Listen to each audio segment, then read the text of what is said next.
সংযুক্ত আরব আমিরাতের বাণিজ্যিক নগরী দুবাই প্রতিনিয়ত বাংলাদেশি প্রবাসীদের হাত ধরে নিত্য নতুন ব্যবসা প্রতিষ্ঠানের প্রসার ঘটছে।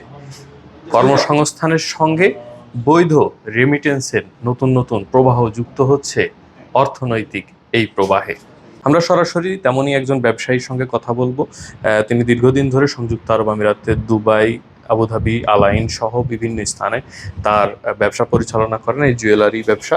এবং এখানে বিপুল সংখ্যক কর্মীর কর্মসংস্থানের সুযোগ থাকলেও তিনি কর্মসংস্থান করতে পারছেন না, এমন একটি বিষয় আমাদেরকে জানিয়েছিলেন। সে বিষয়ে সরাসরি তার কাছে শুনবো। আসসালামু আলাইকুম ভাই, আপনি নতুন একটি ব্যবসা প্রতিষ্ঠান এখানে উদ্বোধন করেছেন, আমরা দেখেছি আরো বেশ কিছু প্রতিষ্ঠান আপনার রয়েছে। বাংলাদেশি কর্মীদের কেমন কর্মসংস্থানের সুযোগ রয়েছে এবং সেজন্য আপনি বর্তমানে কি প্রত্যাশা করেন? অ্যাকচুয়ালি আরব আমিরাতে আমি যখন থেকে আসছি, মাশাআল্লাহ অনেক বাংলাদেশি এখানে একটা বড় শ্রম বাজার বাংলাদেশিদের জন্য আছে, উন্মুক্ত ছিল। এখন এটা বন্ধ হয়ে গেছে, সেই জন্য আমাদের অনেক সমস্যা হচ্ছে, কারণ বাংলাদেশি কর্মী নিয়ে ব্যবসা করা। কারণ আমরা চাই আমাদের দেশিরা এখানে আমাদের এখানে কাজ করুক, তাদের রিজিক বাড়ুক, আমাদেরও কিছু ব্যবসা বাণিজ্য বাড়ুক। কারণ বাংলাদেশিদের সাথে আমাদের সাথে কথাবার্তায় সবসময় বনে যায়, এদের নিয়ে আমরা ব্যবসা করতে সহজ হয়।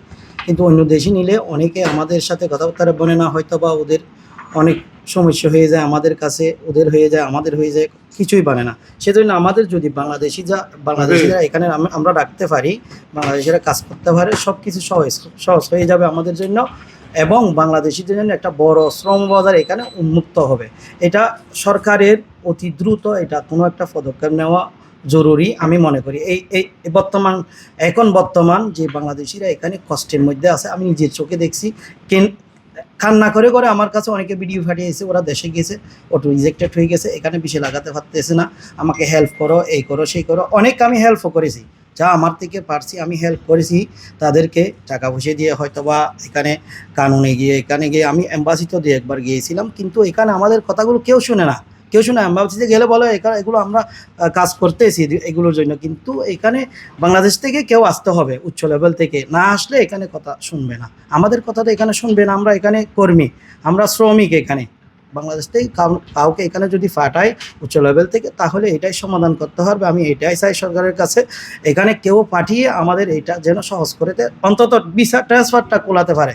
ভিসা ট্রান্সফারটা যদি খুলে যায় অনেক সহজ হয়ে যাবে। এখানে হাজার হাজার লোক এখানে ভিসা সংকটে আছে, বর্তমান ভিসা লাগাতে পারতেছে না। তো আমি এটাই চাই, এটা অতি দ্রুত এটা সমাধান করুক, এটা আপনাদের মাধ্যমে আমি সরকারের কাছে জানাতে চাই। ধন্যবাদ আপনাকে। সিটিজি জুয়েলারি নামে দুবাইয়ের আল মুরাক্কাবাদে এই সালাউদ্দিন মেট্রো স্টেশনের ঠিক পাশেই নতুন এই জুয়েলারি প্রতিষ্ঠানটির যাত্রা শুরু করেছে। তবে বাংলাদেশি কর্মী না নিতে পারার কারণে ভিনদেশি কর্মীদের দিয়ে এই ব্যবসা প্রতিষ্ঠানটি চালাতে হচ্ছে।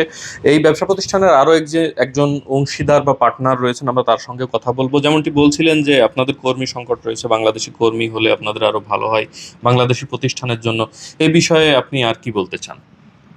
আসলে যা বলার আমার বড় ভাই বলছে, আমি সরকারের দৃষ্টি আকর্ষণ করছি, যত দ্রুত সম্ভব আমাদের যে সমস্যা হয়েছে ভিসা সংকট, সেটা যেন এসে কূটনৈতিকভাবে এটার একটা সমাধান করে আমাদের রিজিকের ব্যবস্থা করে দেয়।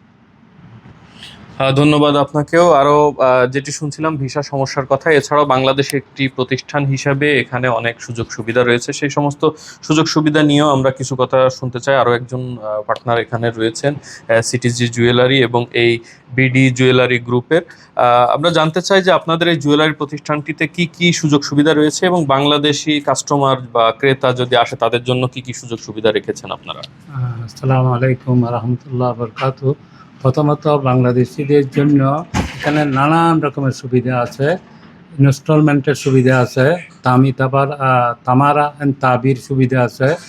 আর প্রথমত কথা হলো আমাদের ল্যাঙ্গুয়েজ, আমরা যদি একটা কাস্টমার আসে আমরা ল্যাঙ্গুয়েজ দিয়ে তাদেরকে অন্তত স্যাটিসফাই করতে পারি।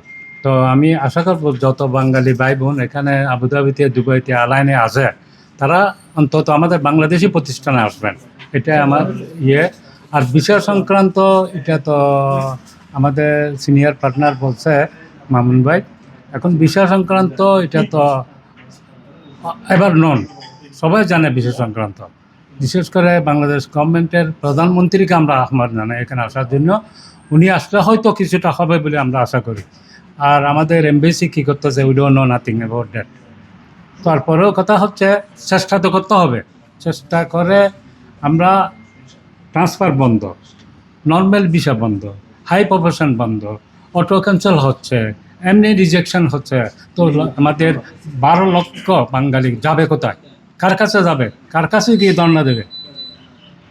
আমাদের গভর্নমেন্টের কাছে আমার অনুরোধ রইল, আপনারা আসেন, এদের গভর্নমেন্টের সাথে কথা বলেন, আমাদের এমবেসিকে প্রেশারাইজ করেন আপনারা please.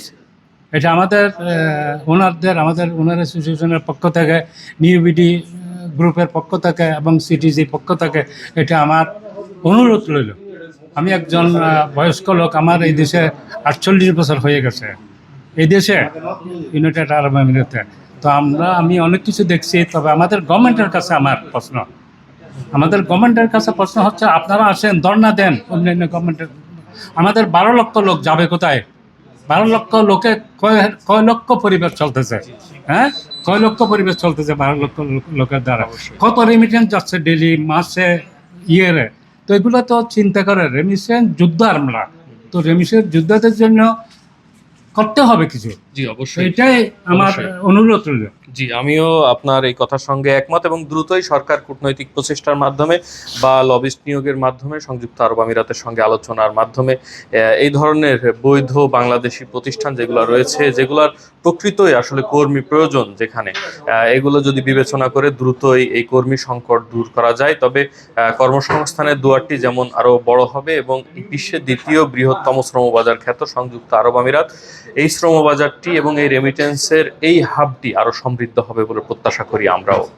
S M Safayet, Dubai, সংযুক্ত আরব আমিরাত।